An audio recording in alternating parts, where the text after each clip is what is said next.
पति है, कोई एटीएम कार्ड नहीं कि जब चाहा कैश कर लिया। वीडियो देखने से पहले चैनल को सब्सक्राइब ज़रूर कीजिए। रोहित अपनी मम्मी सुनीता जी को लेकर अभी घर में घुसा ही था कि देखा अनन्या अपना बैग लेकर कहीं जाने की तैयारी कर रही थी। उसे देखते ही वो बोला, तुम कहीं जा रही हो? हाँ, आज वृंदा के यहाँ किटी पार्टी है तो मैं जा रही हूँ। वहाँ से हम लोग मूवी देखने जाएंगे। बहुत दिन हो गए घर से कहीं गए न हुए। लेकिन तुम ऐसे कैसे जा सकती हो? मम्मी की तबीयत भी खराब है। अरे रोहित, तुम अभी घर पर ही तो हो। तुम मम्मी का ख्याल रख लेना और हाँ, मुझे प्लीज़ 5,000 दे दो। 5,000 पर किस लिए? अभी 4 दिन पहले ही तो तुमने 6,000 लिए थे। रोहित ने हैरानी से पूछा। अरे यार, थोड़े बहुत पैसे भी खर्च नहीं कर सकती क्या? हर चीज़ का हिसाब तुम्हें देना ज़रूरी है। लेकिन अनन्या, वैसे भी खर्चे बहुत ज़्यादा हो रहे हैं। सेविंग है नहीं। जो थोड़े बहुत पैसे बचे थे वो मम्मी के इलाज में खर्च हो गए। थोड़ा सोच समझ कर तो खर्च करो। कहाँ से लाऊं मैं इतने पैसे? अपनी माँ पर खर्चा करने के लिए पैसे होते हैं तुम्हारे पास, सिर्फ पत्नी के लिए नहीं होते। कोई ज़िंदगी ही नहीं है मेरी। मुफ्त की नौकरानी जो मिल गई तुम्हें। तुम्हारे घर को भी संभालो, तुम्हारी माँ को भी संभालो और 1 रुपया खर्च ना करो। कहती हुई अनन्या अपना बैग वहीं सोफे पर जोर से पटकते हुए अंदर चली गई। इधर रोहित अपना सर पकड़कर बैठ गया। उन दोनों की बहस देखकर सुनीता जी उदास हो गई और चुपचाप अपने कमरे में जाकर बैठ गई। आखिर कर भी क्या सकती थी? जब से पति गए हैं तब से घर की स्थिति खराब है। बिजनेस भी पहले से कम चल रहा है। रोहित सब संभालने की कोशिश तो कर रहा, पर वो अकेला क्या करे? अगर अनन्या ही साथ न दे तो ज़रा ज़रा सी बात पर रूठ जाती। उसे अपने खर्चों पे कमी नहीं कर रही। ऊपर से सुनीता जी की बीमारी ने कमर तोड़ दी। बेचारा रोहित कभी माँ को हॉस्पिटल लेके भागता तो कभी बिजनेस मीटिंग। अनन्या कोई जिम्मेदारी हाथ नहीं उठाती। घर में बिल्कुल शांति पसरी थी। आधे घंटे तक अचानक दरवाजे की डोरबेल बजी। रोहित ने जाकर खोला। एक पल के लिए हैरान रह गया। सामने अनन्या की मम्मी और भैया खड़े थे। उसे समझ तो आ गया था कि अनन्या ने ही उन्हें फ़ोन करके बुलाया। मम्मी जी ने दरवाजे पर से पूछा, क्या बात है दामाद जी? अनन्या फ़ोन पर बहुत रो रही थी। ऐसी क्या बात हो गई? इससे पहले रोहित कुछ कह पाता, भैया ने कहा, मेरी बहन आपके घर में बिल्कुल भी खुश नहीं है। उसे अपनी छोटी छोटी इच्छाओं को मारना पड़ रहा है। कैसा ख्याल रखते हैं आप उसका? रोहित ने अपने आप को शांत रखते हुए कहा, पहले आप लोग अंदर तो आइए, फिर बात करते हैं। जैसे ही वो लोग अंदर आए, अनन्या अपना बैग लेकर कमरे से बाहर आ गई और आते से बोली, चलिए मम्मी, यहाँ रुकने का कोई फ़ायदा नहीं है और मुझे कोई बहस नहीं चाहिए। बस मुझे अब इस घर में नहीं रहना है। अनन्या, मेरी बात तो सुनो। रोहित ने अनन्या को समझाने की कोशिश की। आप तो रहने दीजिए दामाद जी। अगर आप बात संभाल पाते तो मेरी बेटी का यूँ रो रो कर बुरा हाल नहीं होता। अरे समधन जी, आप यहाँ अचानक? हैरान परेशान सी सुनीता जी शोर सुनकर कमरे से निकलकर बाहर आ गई। हाँ, मुझे तो आना ही था। बेटी की माँ जो ठहरी। बेटी दी है, नौकरानी नहीं जो दिन भर आपके घर को संभाले, ऊपर से थोड़े से पैसों के लिए भी आपकी मोहताज हो जाए। हाँ, मैं समझ रही हूँ कि समधन जी, पर आप मेरी बात तो सुनिए। सुनीता जी समधन जी को समझाने की बहुत कोशिश करने लगी, पर वो थी कि समझ ही नहीं रही थी। जब वह आपके घर का काम कर रही है, अपनी सारी जिम्मेदारियां निभा रही है, आपके घर की बहू है, तो अपनी ख्वाहिशें पूरी करने के लिए कहाँ जाएगी? उसकी इच्छाओं को मान तो आपको रखना पड़ेगा ना।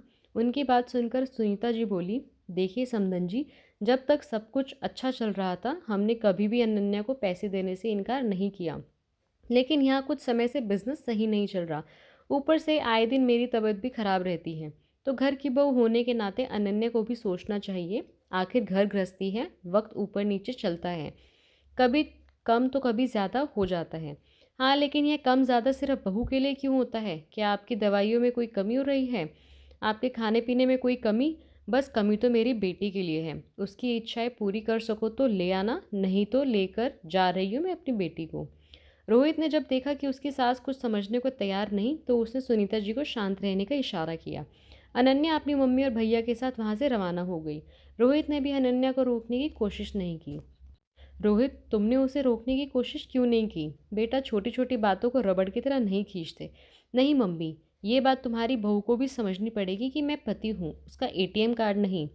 बेटा, तेरा घर बिगड़ जाएगा। कुछ नहीं होगा, आप फिक्र मत करो। जितनी ऐशो आराम से उसे रहने की आदत हो चुकी है ना, वैसा ऐशो आराम उसके मायके में नहीं मिलने वाला। रोहित जानता था कि अनन्या की जितनी इच्छाएं यहाँ ससुराल में पूरी हुई है, उतनी इच्छाएं कभी भी उसके मायके में पूरी नहीं की गई। उसके पिता अक्सर बीमार ही रहते हैं, इसलिए उनकी आधी सैलरी तो उनके इलाज में चली जाती। भैया और भाभी की इतनी इनकम नहीं है जितने अनन्या आए दिन पैसे मांगती है। अनन्या एक मध्यम वर्गीय परिवार की बेटी थी, जिसे रोहित के पिता ने रोहित के लिए पसंद किया था। लेकिन ससुराल में इतना पैसा देखकर अनन्या का दिमाग घूम गया। आए दिन शॉपिंग करना, किटी पार्टी में जाना उसके लिए नॉर्मल बात थी। इधर अनन्या मायके आ गई। उसे वहाँ देखकर उसकी भाभी भी हैरान रह गई। उसके पिता ने समझाने की कोशिश की, उसकी मम्मी ने उन्हें चुप करा दिया। उस दिन तो उसने दिन भर कमरे में आराम किया। रात को खाने में दाल और भिंडी की सब्जी देखकर उसका मुंह बन गया। यह क्या बनवा दिया मम्मी, मेरा तो पेट नहीं भरेगा, मैं तो पिज़्ज़ा ऑर्डर कर रही हूँ। उसकी भाभी ने उसकी मम्मी की तरफ देखा तो उन्होंने कहा, उसका मूड ख़राब है, पिज़्ज़ा खाना चाहती है तो खाने दो। अनन्या का मूड होता है तो काम करती, वरना दिन भर पड़ी रहती। मूड किया तो घर का खाना खाया, नहीं तो बाहर से मंगवा लेती। बैठे बैठे अपनी भाभी को ऑर्डर देती रहती। भाभी भी मन मन कुढ़ती रहती कि ऑफिस और घर का काम, जो ननंद भी घर पर आ गई, ऊपर से नए खर्चे करती रहती। ऐसा करते करते 10 दिन हो गए। आखिर मध्यम वर्ग की भी एक सीमित होती है।